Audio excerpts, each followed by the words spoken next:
And my dad took me to the go-kart track like 3 weeks later.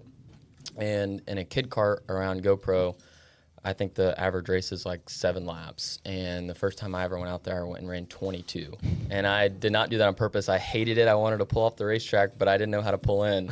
So I've been waving to my dad for like 15 laps. Like, how do I get out of here? I remember crying in my helmet. It was a very like trauma experience. And he's just waving back, probably. And he was excited.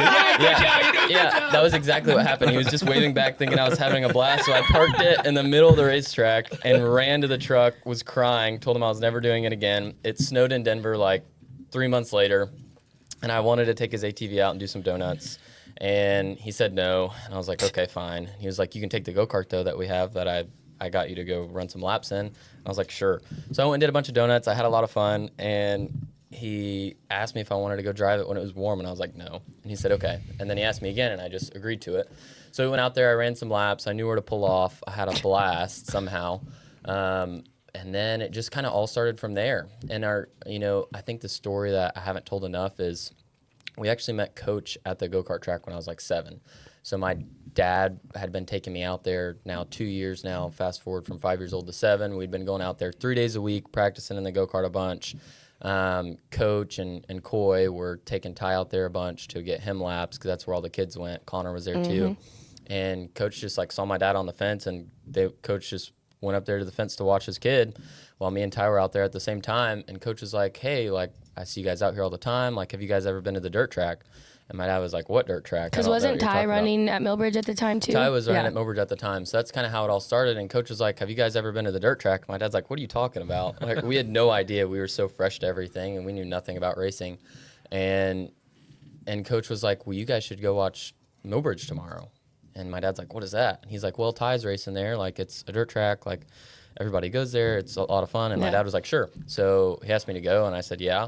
We went out there and just kind of shadowed everybody, walked around, and we're watching. And after, I was like, Dad, like, this is so much cooler than asphalt racing. Like, it's way more exciting. Like, why don't we just do this? And he was like, okay, well, we can do both. So he took me out there. I had a blast. And I remember afterwards, my dad went and walked around the pits and was like, what's the cheapest thing we can buy that is So fast? how do you end up with my dad if he was looking for the cheapest thing he could buy? That must have been a year later. So he went and found, they all told him to go to Jimmy Elledge, which is Carson's dad. And we went to Jimmy, and my dad somehow ended up with not the cheapest thing you could buy, and bought a really nice piece.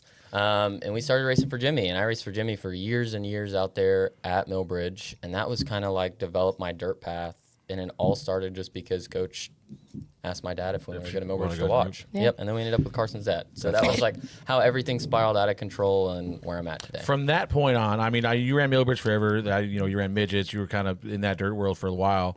Then you kind of went TA2 racing. Like who decided that path to take? Like, I know Matt probably your dad had a big influence on that. But like, who kind of sat down and was like, this is kind of, we got to get in everything? Because I think you've driven damn near everything I could think of at this point. Yeah, honestly, like, it sounds crazy, but it was all my dad's path, and it was all his plan. Like, I remember him kind of telling me his story, because I've asked him a couple times now. Like, I was like, Dad, like, when did you notice, like, that I was, like, a little bit better than average?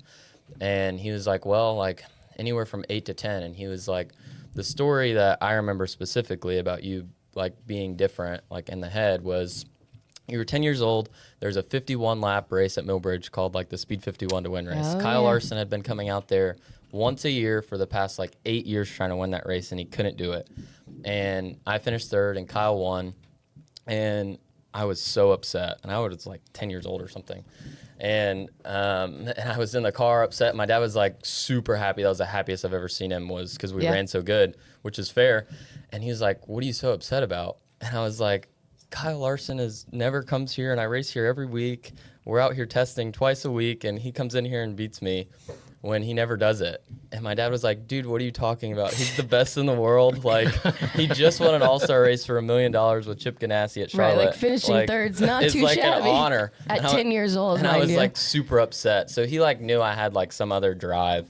But like how the path all started, like when my dad like kind of saw that happen, and he like opened his horizon to realizing that this could be a career even only at 10 years old, was he went and looked at Kyle Larson's path, Christopher Bell's path, kind of everybody that was like really, really good in the Cup Series, looking at what they did. And he felt like for me, the best case scenario was to just go get in anything I could drive.